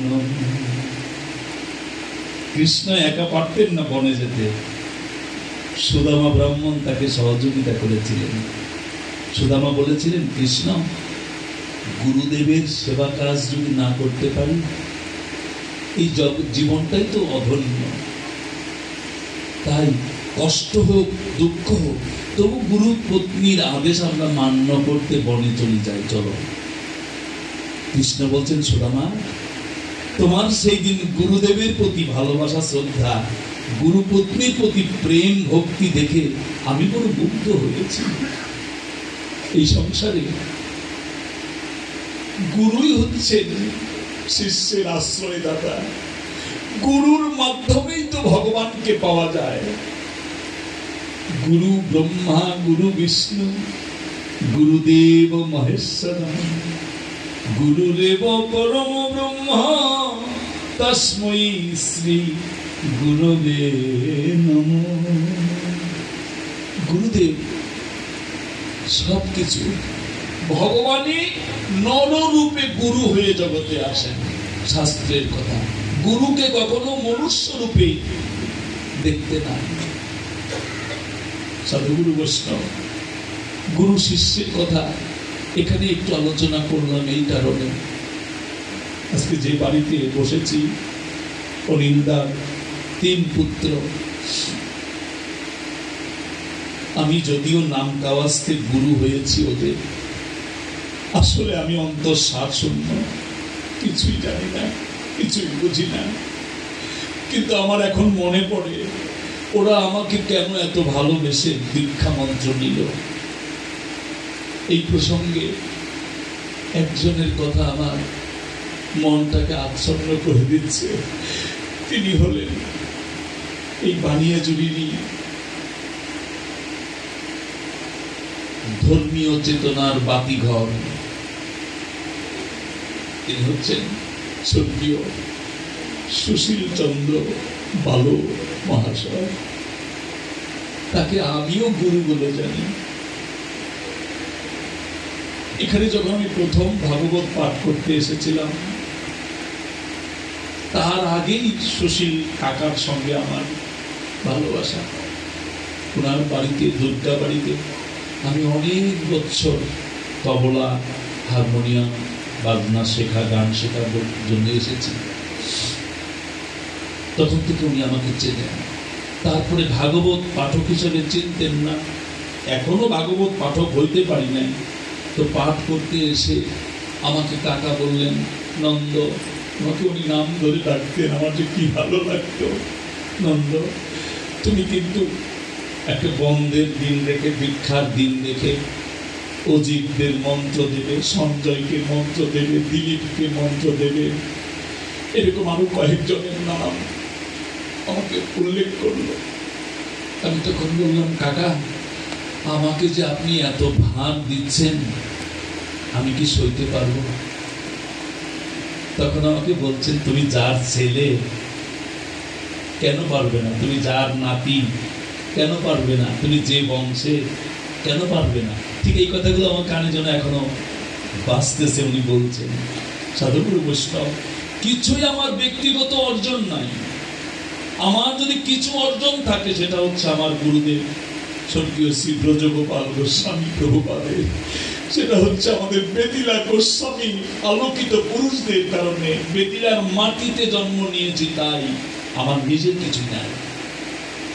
সেই থেকে অনিল দাও তখন আমাকে খুব ভালোবেসে ফেললো। আমাকে বললো, দাদা কালকেই মন্ত্র দিবেন। আমি না দাদা, কালকে না, দীক্ষার দিন দেখে মন্ত্র দেবেন। তো অনিল দা আমাকে তবে বুকে চেপে ধরলেন আমাকে। সেই অনিল দাও এখন অনেকটাই অসুস্থ। আজকে দেখে এলাম, ভগবান শ্রীকৃষ্ণের কাছে প্রার্থনা করি যেন উনি সুস্থ হয়ে যান, আরোগ্য লাভ করেন। তো অজিত, মানিক ওরা মন্ত্র নিল, সঞ্জয় নিল, দিলীপ নিল, এরকম আরো আমি সবার নাম হয়তো এখন মনে নাই, ভুলে গেছি। সাধুগুরু বৈষ্ণব, ওদের যে গুরু ভক্তি, এবং সুশীল কাকার কাছ থেকেও ওরা শিক্ষা মন্ত্র নিয়েছে। আমি খুব আনন্দ পেয়েছি। এমন একটা সময়ে নিল ওরা মন্ত্র, শিক্ষা মন্ত্র, যে যখন ওরা সময় কম পেল, ওনার যে সেবা পূজা করবে, সেই সেবা পূজার সুযোগটা উনি আর দিলেন না। উনি চলে গেলেন নিত্যধামে। নিত্যধামে যেন অনন্তকাল শ্রী গোবিন্দের চরণে উনি থাকেন। আপনারা সবাই গোবিন্দের কাছে এই প্রার্থনাটা করবেন। তা আমার প্রতিও যে ওদের ভালোবাসা, এবং আমার কাকার জন্য যে ওদের যে ভালোবাসা দেখেছি, এখনো দেখি, এটাই তো গুরু ভক্তি।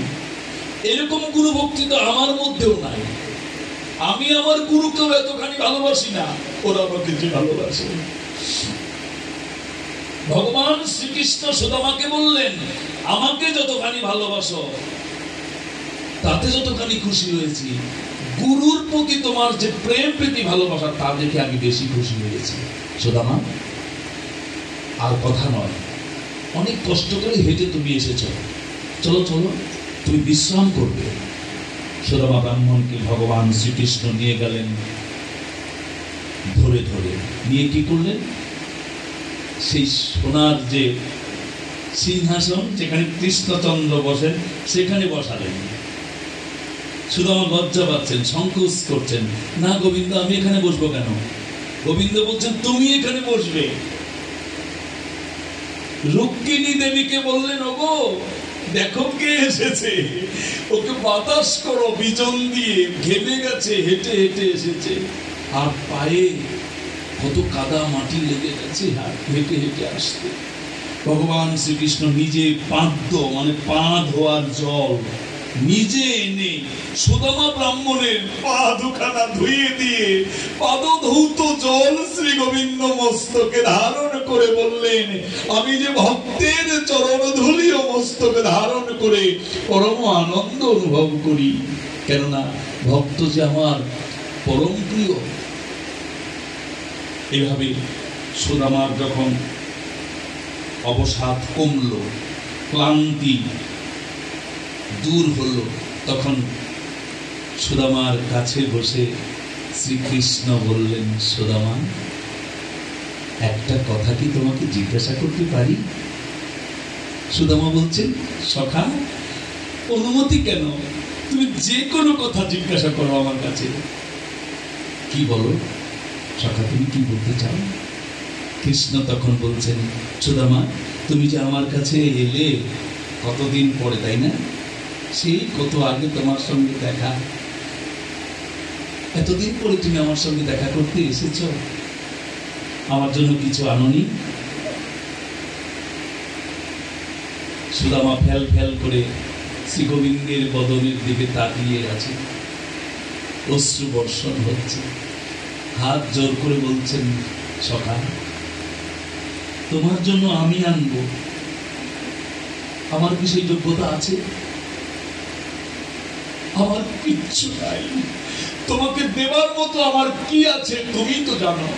কৃষ্ণ বললেন, যদি নাই তুমি আনো, তাহলে তোমার উত্তরীয় আঁচলে কি যেন বাঁধা আছে দেখতে পাচ্ছি, সেগুলো কি?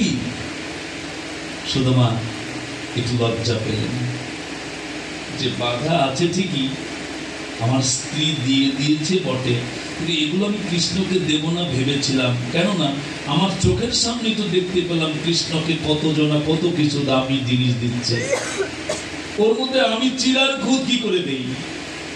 যাক, গোবিন্দ যখন দেখেই ফেলেছে, আর তোর উপায় নাই। সেই সুদামা সেই উত্তরীয় আঁচল খুলে গোবিন্দকে বলছেন, গোবিন্দ, এগুলো কি তোমাকে দেব? সুদামা বলছেন, কৃষ্ণ বলছেন, কি এনেছ? আমার কিছু খাবারটা এনেছো নাকি? আমি কিন্তু খুব ক্ষুধায় কাতর। সুদামা বলছেন, গোবিন্দ দেখো, এগুলো তোমাকে দিতে আমার খুব সংকোচ হচ্ছে। গোবিন্দ বলছেন, দেখি দাও না, আমার হাতে দাও না। গোবিন্দ কেড়ে নিলেন, নিয়ে বলছেন, সুদামা, আমার এত ক্ষুধা, আমি আর কথা বলতে পারছি না, একটু খেয়ে দেখি। সুদামার আমি তো সেই চিরার খুদের এক মুঠ মুখে দিয়ে বলছেন কৃষ্ণ, সুদামা, কি এনেছো তুমি? কতজনার কত কিছু সেবা করলাম জীবনে, কিন্তু আজকে তোমার এই চিরার খুদে যে আমি কি পরিতৃপ্তি পেলাম, আমার এমন আস্বাদনের আগে কোনোদিন হয় নাই। আমি ভক্তের উপহার আদরে গ্রহণ করি, ওরে বদন ভরে যারা বলে হরি হরি, ভক্তের উপহার আমি গ্রহণ করি। পত্রং পুষ্পং ফলং তমং জমে ভক্তা প্রযোচ্ছতি, তদেহাং ভক্ত পরিতমস্নামি প্রযোতাৎ মন। ভক্ত যদি আমাকে ভক্তি সহকারে একটা তুলসী পাতাও দেয়, একটা ফুল আমার চরণে দেয়, এক গণ্ডূষ জল আমার চরণে দেয়, বিশ্ব ব্রহ্মাণ্ডে ওর চাইতে ভালো জিনিস আমার কাছে আর নাই। ভক্তি সহকারে দিলে, আর ভক্তিহীন ভাবে মন্ডা মিঠাই রাজভোগ কমলা ভোগ যদি আমার কাছে দেয়, আমি ওর একটু নেই না। সুদামা, তুমি আমার কাছে এসেছো কি জন্য? সুদামা বলছে, না গোবিন্দ, তোমাকে দেখা করার জন্য তোমার সঙ্গে। তবে কৃষ্ণ, আমার আর বেশি বিলম্ব করা চলবে না, এখন আমার বাড়িতে চলে যেতে হবে। ভগবান মনে মনে ভাবছেন, সুদামা, বাড়ির সংসারের অভাব অভিযোগের কথা তো একটাও বললে না, সুদামার মন বলছে, গোবিন্দ কি করে বলি, তোমার কাছে কি আর জড় জগতের কোনো কিছু চাইতে হয়? ন ধনং ন জনং ন সুন্দরী কবিতাং বা জগদীশ কাময়ী মম জন্মনি জন্মনীশ্বরে ভবতাক ভক্তি রহৈত কিতই। মহাপ্রভু বলছেন, ভগবানের কাছে কোনোদিন ধন জন ঐশ্বর্য টাকা পয়সা বাড়ি গাড়ি চাইতে হয় না। ভগবানের কাছে চাইতে হয়, হে গোবিন্দ, হে বিশ্বব্রহ্মাণ্ডের অধীশ্বর, হে ত্রিভুবনের মালিক, হে সচ্চিদানন্দময়, তুমি আমাকে জনম জনমেই ভক্তি দিও, যেন তোমার শ্রীচরণে থাকতে পারে। ভগবানের কাছে ভক্তি চাইতে হয়। ভক্তিটা হচ্ছে সম্পদ।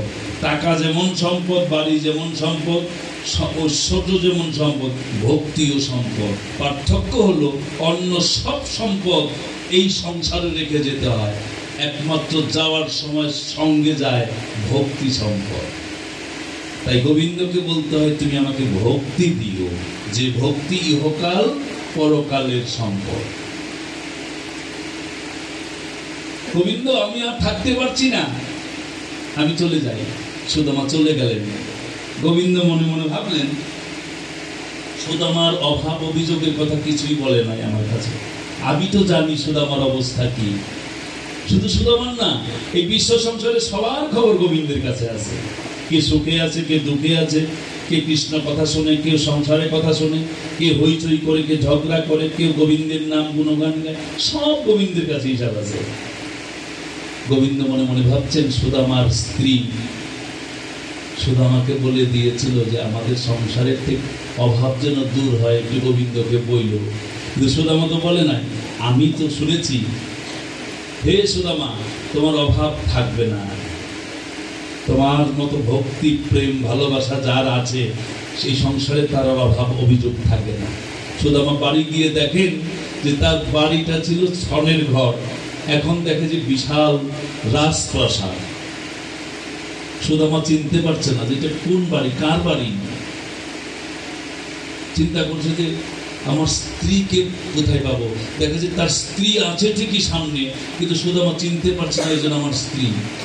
কেননা সুদামার স্ত্রী এতদিন তো দরিদ্র নারীরা যে পোশাক আশাক করে থাকে, শতছিন্ন শাড়ি,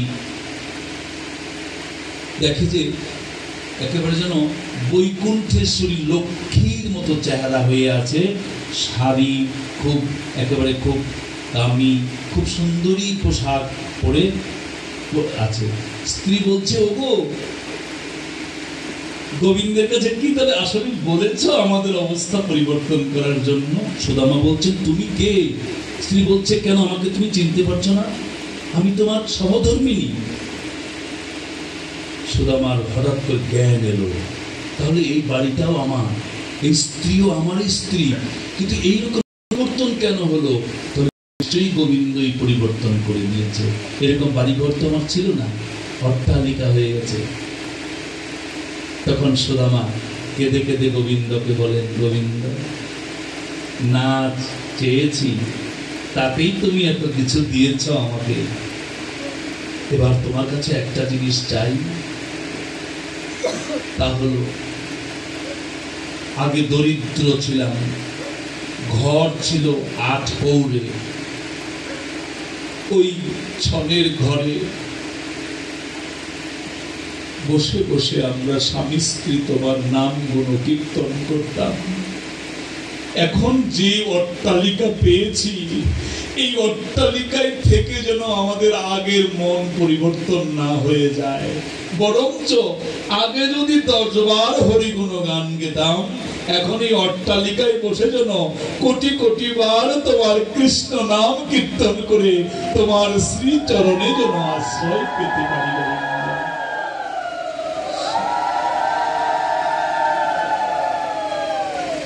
অর্থাৎ অনিলদার যে পুরনো বাড়িঘর, পুরনো বাড়িঘর গ্রামে সবারই একই রকম, আমাদের বাড়িঘর তো আরো নিম্নমানের।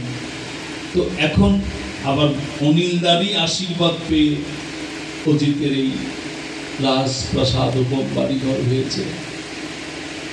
এটা গোবিন্দের কৃপা। আর গোবিন্দ কখনো কৃপা আগে করেন না। আপনারা যারা ভক্ত বৈষ্ণব সাধু, আপনারা আশীর্বাদ করেছেন বলেই কিন্তু গোবিন্দের এমন কৃপা হয়েছে। আমি আপনাদের কাছে প্রার্থনা করি, ভগবানের কাছে করুণা চাই যে আপনাদের মতো সাধুগুরু বৈষ্ণবেরা যেন ওদেরকে প্রাণ ঢালা আশীর্বাদ করেন। ওরা যেন এই রাস প্রাসাদ উপমট্টালিকাদের থেকেও যেন ভগবান শ্রীকৃষ্ণকে তিল পরিমাণ সময়ের জন্য বিস্মরণ না হয়। কারণ গোবিন্দ কিন্তু সবকিছুই দেয় পরীক্ষা করার জন্য। দিয়ে ধন বুঝে মন, কেড়ে নিতে কতক্ষণ। সবার জন্যই কথা সত্য। আমারও কিছু ভগবান দিয়েছেন, যাদেরই ভগবান দিয়েছেন তারা যেন ওইটুকু পেয়েও নিজেকে খুব ধন্য মনে করে, গোবিন্দ আমাকে অনেক দিয়েছেন। হে গোবিন্দ, মুখে যেন তোমার কৃষ্ণ নাম না সরে, মনে যেন তোমার শ্রীপাদবদ্ধ অবধারণ করা না ভুলি। হে গোবিন্দ, কখনোই যেন সন্ধ্যা বা সন্ধ্যার পরে বাড়িতে ঘরে বসে গল্প গুজব না করে, যেখানে সাধুগুরু বৈষ্ণব তোমার নাম গুণ কীর্তনে মগ্ন থাকে, সেইখানে গিয়ে যেন ভক্তের চরণের ধুলি আমি মস্তকে নিতে পারি। তুমি আমাদের কৃপা করো। সাধু ভক্ত মণ্ডলী, আপনারা আশীর্বাদ করবেন অনিলদা যেন আরোগ্য লাভ করেন, অনিলদার সন্তানেরা যেন সবাই ভালো থাকে। সেই অজিত, মামি, স্বপন, ওদের স্ত্রী, ওদের পুত্র কন্যা সকল সহকার ওদের সুখে থাকে। কারণ অনিলদার কাছেও যেমন ওরা সবাই সমান, আমার কাছেও ওরা সবাই সমান। ওরা যেন সম্প্রীতির বন্ধনে আবদ্ধ থাকে। আর এজন্য গুরু দায়িত্ব হচ্ছে, বেশি দায়িত্ব হচ্ছে অজিত আর নীলিমার উপরে। ওরা হচ্ছে বড় সংসারে, ওরা হচ্ছে কর্ণধারের হালটা ওরা কাঁধে নেবে। আপনাদের আশীর্বাদ থাকলে তা সম্ভব। আমি শুধু একাই আসি নাই, ওই যে গুরু ভক্তি বললাম, অজিত আর নীলিমার নাছর বান্দা, আমার স্ত্রী, আমার পুরো সংসার নিয়ে এসেছি।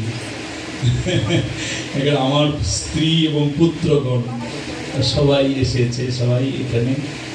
আজকে আমি মনে করি যে আমি একাই শুধু ভক্তদের চরণ ধুলি নেব না, আমার স্ত্রী পুত্রগণও আপনাদের মতো ভক্তদের গায়ের বাতাস, ভক্তদের চরণের ধুলি মাথায় দেবে। সাধুগুরু বৈষ্ণব, খুব আনন্দ লাগছে। আজকে যে এত ভক্ত পাবো আমি আশা করি নাই, কারণ সবাই ক্লান্ত। কারণ অনেকেই মধ্যাহ্নকালে এসেছে, অনেকে অনুষ্ঠান সারাদিন ব্যাপী হয়েছে। এবং আমার মনে আছে যখন বাড়িটার যখন ভূমি পূজা হয় তখন আমি এসেছিলাম। সে সময়ও অজিত ঢাকা থেকে অনেক আমার শহীদ যারা তাদেরকে এনেছিলেন, কি আনন্দ। এবং নীলিমাও অনেক মায়েদের বস্ত্র পরিয়েছেন। আবার অজিত সেই ঢাকার আপনজনদেরকেও এবং সেই সঙ্গে আমাকেও পাঞ্জাবি পরিয়েছে, ধুতি পরিয়েছে। আমি বলছি এত কিছু কেন করছো? আজকে ওরা আমাকে কত কিছু দিয়ে, আমি এত কিছু চাই না। কেননা ওরা তো আমাকে যে ভালোবাসা দেয়, এই ভালোবাসার তো মূল্যই করা যাবে না, অমূল্য সম্পদ। কেন জড়জগতের জিনিস দিয়ে ওরা আমাকে ঋণী করে ফেলে? আমি তো এগুলো চাই না। তা আমি চাই অনিলদা এবং দিদি সুস্থ থাকুক, ভালো থাকুক। ওরা ওনারা আশীর্বাদ করুক। অনিলদার 3 ছেলে 3 বৌমা এবং 3 ছেলের ঘরে ছেলে মেয়ে এবং মেয়ে মিনু সংসার, সবাই যেন কৃষ্ণ ভক্তি লাভ করে ওদের জীবনখানা ধন্য হয়। আর আপনাদের সকলের জন্য গোবিন্দের কাছে প্রার্থনা করি, আপনারা যেন সুন্দর থাকেন, সুস্থ থাকেন, কৃষ্ণ ভক্তিময় জীবন আপনাদের হোক। এবং সব পরিশেষে আমিও আশীর্বাদ করি অজিতেরা যেন কৃষ্ণ ভক্তি আগের চাইতে আরো বেশি পরিমাণ লাভ করতে পারে। গোবিন্দের কৃপা যেন ওদের বর্ষণ হয়। যারা আপনারা আছেন সবাই আশীর্বাদ করবেন। আসুন, আজকের আলোচনায় যদি ভুল ভ্রান্তি হয় আপনারা কিন্তু আমাকেও ক্ষমা করে দেবেন। আর আজকে ওদের আয়োজনেও যদি কোনো ত্রুটি বিচ্যুতি হয়, কারোর অন্তরে আঘাত লাগে, আপনারা ওদেরকে ক্ষমা করে দেবেন, এই আশা ব্যক্ত করে আজকের মতো শ্রীমদ্ ভাগবতের এখানেই বিশ্রাম কামনা করি। জয় জয় শ্রী শ্রীমদ ভাগবত প্রীতিরমানন্দে হরি হরি বল হরি বল হরি বল হরি যদক্ষরম পরিভ্রষ্টং মাত্রাহীনং চ যদ্ভবে পূর্ণং ভবতু তৎসর্বং তৎপ্রসাদাৎ ত্বয়ি স্থিতে। হরে কৃষ্ণ কৃষ্ণ কৃষ্ণ হরে হরে হরে রাম রাম রাম হরে হরে। শুধু ভক্তমণ্ডলী, পাঠের পরে তো কীর্তন হয় নিয়ম অনুযায়ী। কীর্তনের পরে কিন্তু আপনাদের জন্য একটু প্রসাদের আয়োজন আছে। আপনারা কিন্তু দয়া করে প্রসাদ না নিয়ে কেউ যাবেন না। হরে কৃষ্ণ, প্রসাদের আয়োজন আছে, কিঞ্চিত প্রসাদ পেয়ে তারপর